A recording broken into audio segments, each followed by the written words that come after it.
नमस्कार. आज नवरात्र उत्सवाचा तिसरा दिवस.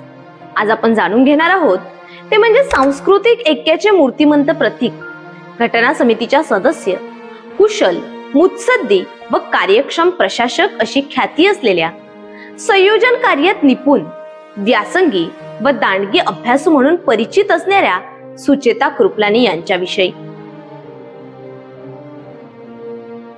1946 साली नौखालीतील सांप्रदायिक वणवा उसळला होता. अशा आपदग्रस्तांची माता बनून सुचेताजींनी त्यांची मनोभावे सेवा केली.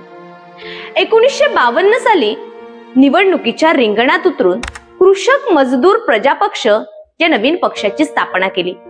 नवी दिल्लीच्या मतदारसंघातून त्यांनी लोकसभेची निवडणूक लढविली आणि त्या यशस्वी ठरल्या. उत्कृष्ट संसदपटू असणाऱ्या सुचेताजी लोकसभेतील चर्चांमध्ये नेहमी सहभागी होत.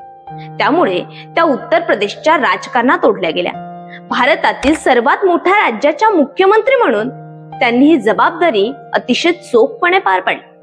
काम करण्यामागे कुठलाही स्वार्थ न ठेवता सकाळी 10 वाजता कार्यालयात हजर राहून सायंकाळी 7 वाजेपर्यंत त्या काम करायच्या. प्रत्येक कार्यालयीन कागद स्वतः वाचून त्यावर निर्णय घेत. आजही त्यांचे समकालीन उत्तर प्रदेशच्या उत्कृष्ट मुख्यमंत्री म्हणून आठवण काढली जाते. द इल्युस्ट्रेटेड वीकली ऑफ इंडिया या नियतकालिकातून आपल्या सुरुवातीच्या आयुष्याचा परिचय करून देणारे लेख त्यांनी आत्मवृत्तपर लेख नावाने प्रसिद्ध केले. पहिली निवडणूक लढलेल्या दिल्ली मतदारसंघात गरीब, गरजू लोकांच्या मदतीसाठी त्यांनी लोककल्याण समिती स्थापन केली. आयुष्यात जी काही मिळकत होती ती या समितीला त्यांनी दान केली. अशा या दानशूर, प्रामाणिक, कळकळीच्या कार्यकर्त्या, कामाप्रती श्रद्धा आणि निष्ठा असणाऱ्या या नारी शक्तीला आजच्या या तिसऱ्या दिवशी मानाचा मुजरा. धन्यवाद.